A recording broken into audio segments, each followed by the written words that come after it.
we formed a council for the soon-to-be government of the Euahlayi Nation.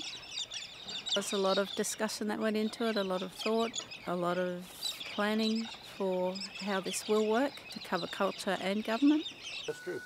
Can I just say, looking at this, I believe that this portfolio, or this one here, eventually will have to go to two. Yeah, because that's separate huge. there. Yeah. So my job is to bring the money to country and to manage it.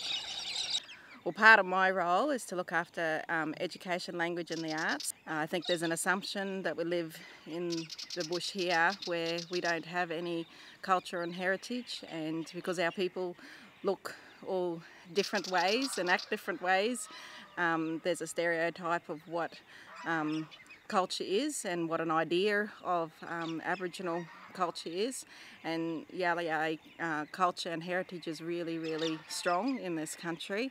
We have our own dances, we have our own songlines, we have our own practices, and part of my role is to ensure that all of those practices plus our visual arts practices are promoted, but also our older people are able to have the opportunity to share these with kids through, a really culturally appropriate education process. What people have got to realise here is that we also have a world, we have a small population, which is advantageous to us, but we have wealth. We have mineral wealth, we have oil wealth, we have natural gas wealth, we have other resources as well within our state. And of course we will strategically develop them based on our culture, based on the way in which we want the land to be done, the way we will do it.